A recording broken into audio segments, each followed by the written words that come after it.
Hello everyone and welcome to another video. Today we're going to watch Bridgerton Season 1 Episode 3. Let's go!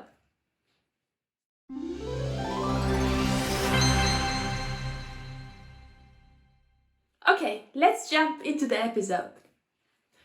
Oh, so Daphne is actually falling in love with Duke, and I don't know, but it seems like Duke is not in the stage that Daphne is, or he is, but he's trying to like act cool. I don't know, but somehow it is like the emotions are from Daphne, and even like their gossip girl said that the she is waiting for like somehow like indirectly, of course, she said that she's waiting for the Duke because she's rejecting some suitors. So I really think that she's starting to have feelings, and she had this dream about Duke, so I think that her feelings started to grow, or at least she started to realize a prince is coming to London. So maybe then the prince is going to have feelings for Daphne, and that would be the time that the Duke would realize that, oh, I think I have feelings for Daphne also.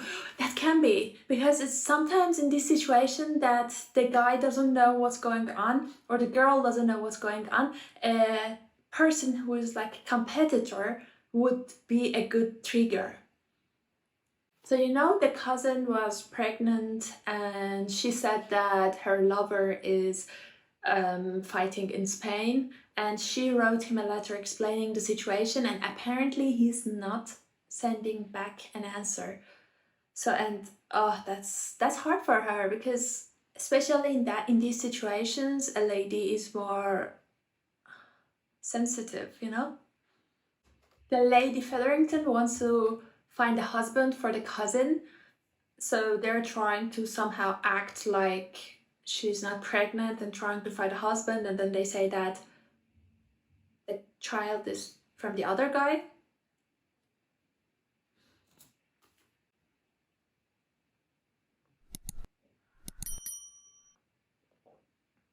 Again, a new party, and again Daphne and Duke are like doing this like teasing ways that they're like generally talking to each other, and even the Duke is trying to act jealous because yeah, it doesn't look real if someone else is asking for a hand, if like for dance from the girl that you like, and then you just like stand there and like applause for them. So again, he's like, not again, but he's like trying to act jealous, and like that's cute somehow. But again, this like how many times I said again? So this relationship that they have is quite cute. I said it last time in my previous video, but still I really find their communication quite cute, I must say. So Daphne is actually dancing with different guys, and she's trying to like check and ask like different questions from her possible suitors to see which one would fit to her better. But I guess somehow she's disappointed because the answers that they're giving is not the answer that she's expecting, and I mean, that would be disappointing, right? But I think the other thing is that because she secretly is in love with the Duke, or like at least has feeling for the Duke, it is somehow either she's comparing these suitors with the Duke, or somehow she is trying to not be attracted to these people because of the Duke.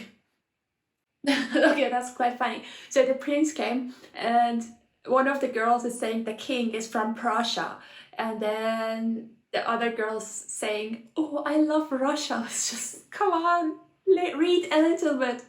But I think I was right, so Daphne is not interested in the prince, or at least she is not noticing him, and then she still has all of her attention to the Duke.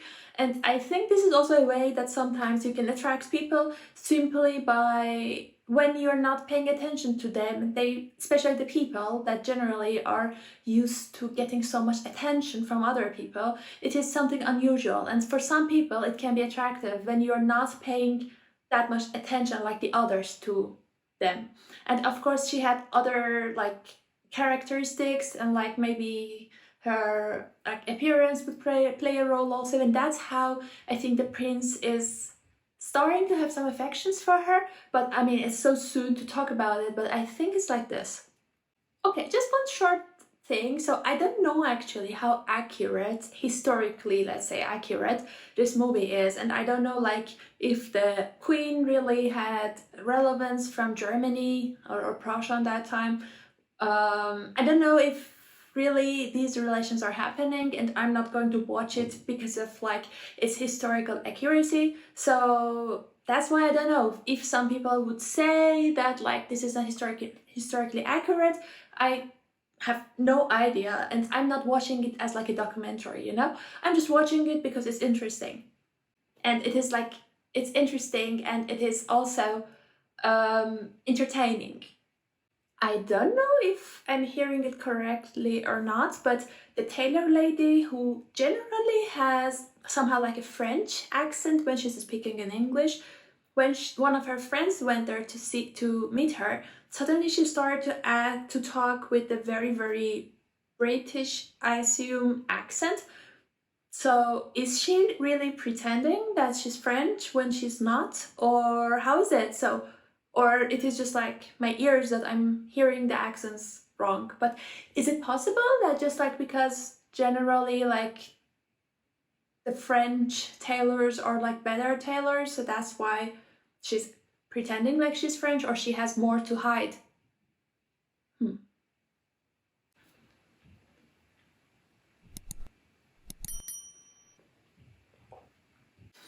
So Daphne and his older brother, which he is so far the annoying brother for me, like in my opinion. So I think they're starting to somehow bond with each other, and then they could not sleep, and now they're trying to warm milk. And so funny. So I never thought about it because they always had servants.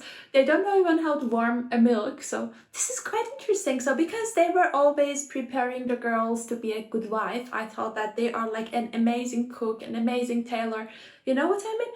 But the fact that she doesn't know how to warm a milk shows that it was different. So they were not, of course they had servants, but they were not cooking. So they don't even know the basic of cooking. The Featherington's mother went to buy dress for the cousin, and the tailor realized that she gained a little bit weight, and the mother tried to like cover it by saying that she likes cakes. But the way that the tailor looked at her was quite like with suspicion. So maybe she realized something, and maybe she even like, because I think that like these ladies who are in contact with so many ladies, for them it's also easy to gossip. So is she the gossip girl?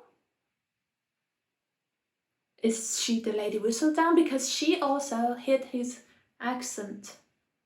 But the queen still has a high chance to be Lady Whistledown. Oh, I don't know. Is it the queen or is it the tailor lady? Which one? What do you think? Write in the comment. So in the party that they went, this Lady Featherington, she started to like somehow do them like work as a matchmaker for the cousin and some really older guys. And of course the cousin is not happy about it, and I don't know how was the situation in that case when a lady was single and pregnant, but I believe it could be hard on her, or maybe she would lose so many privileges. So I don't know about it, if I want to be honest, but at least the thing that is that she is not happy with this matchmaking, which means that she thinks that in case the Sir George, it is I guess, her lover, even doesn't answer her, she can maybe handle it alone. So I don't know how is it, but the way that she's acting right now is that she's quite strong, and she's saying no to these like probable old suitors, let's say. But I don't know, or maybe she's still hoping that Sir George answers her. So I think I was right. This Prince Friedrich is showing interest to Daphne, and he's somehow like trying to make some chit chats, but the eyes of Daphne are always following the Duke. So they're like talking about traveling and like he said that you would love Vienna, and then she was just like with eyes following the Duke, and then she's even leaving the prince to go and join the Duke. Finally, the Duke and Daphne had their like little moment, and they were somehow like slowly holding each other's hand, but of course it was broken.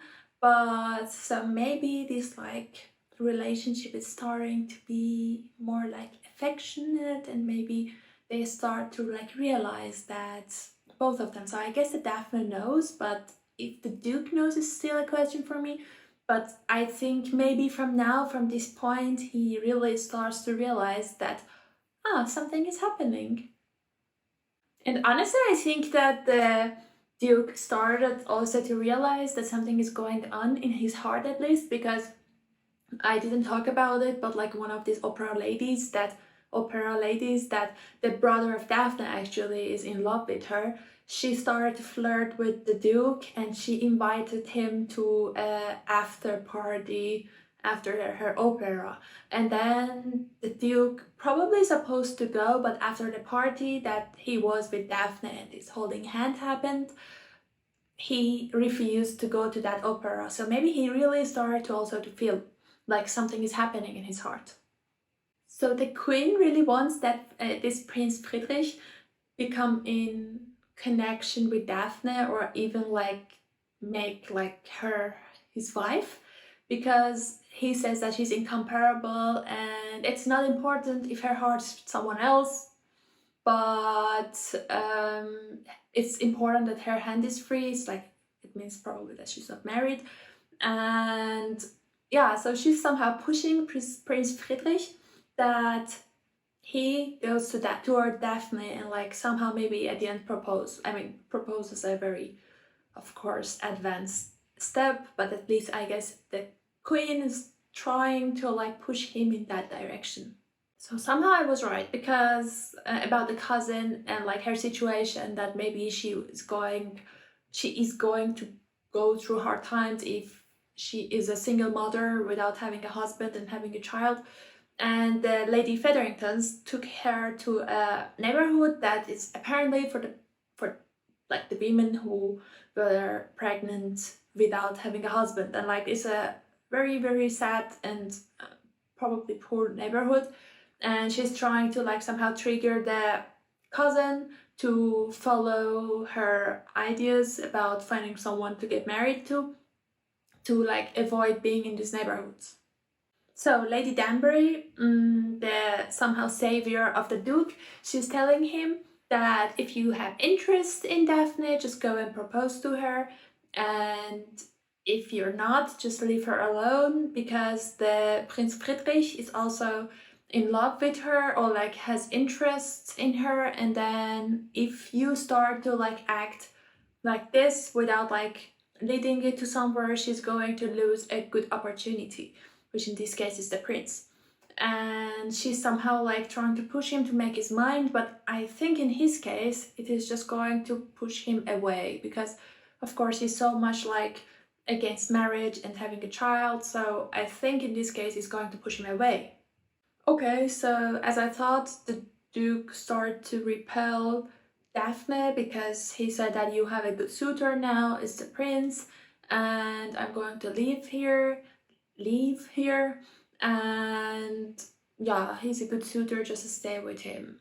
So somehow I feel like, okay, it is also 50% his decision, that if he wants or if he doesn't want to stay with a woman. But I feel like all of the men in this movie are making decision for the women. Like, he now says that the prince is the best match for you, go and marry him. The brother is telling her like, this is not your case, this is not for you, he is not for you.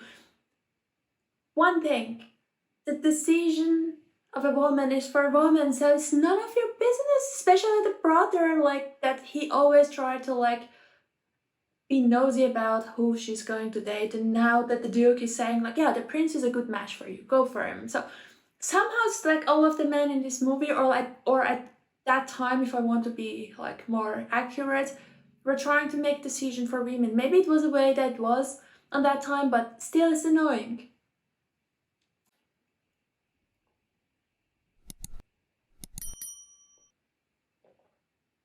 What's going on? So Sir George, which was the lover of the cousin of Featherington's, he wrote back a letter finally, and he said that he has nothing to do with her situation and he doesn't want to continue their relationship anymore, and this is not his problem. Something like this. Oh, I feel so bad for the girl. Maybe she starts now to feel differently and maybe she starts now to date people or at least marry one of the older guys.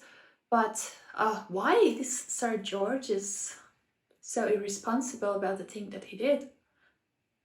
Oh, so Sir George didn't write that letter, that I don't have anything to do with you. It was the mother of Featherington's who faked his handwriting and wrote her back, probably to convince her to like start marrying someone else. Oh, that's a devil act. Come on, that's just like too devilish. So the other girl who likes the prince, the mother of the other girl started to trigger the Bridgertons, and now I guess Daphne is going to start attract the prince actually. So yeah, Daphne is starting to flirt with the prince, and I must say it's so interesting because I feel like the girls at that time, they were like the master of seduction, of like flirting with guys. They have like their own ways, of course, but somehow effective on the guys on that time. So they are the master of flirting. So their gossip girls are with me, so they're saying that Daphne is trading it up. Now that she has a prince, why should she care about the duke? It's somehow mean actually, but yeah. Yeah, that's it. Thank you for watching with me. If you liked it, hit the like button, subscribe to my channel, activate the bell, and see you in the next video. Ciao!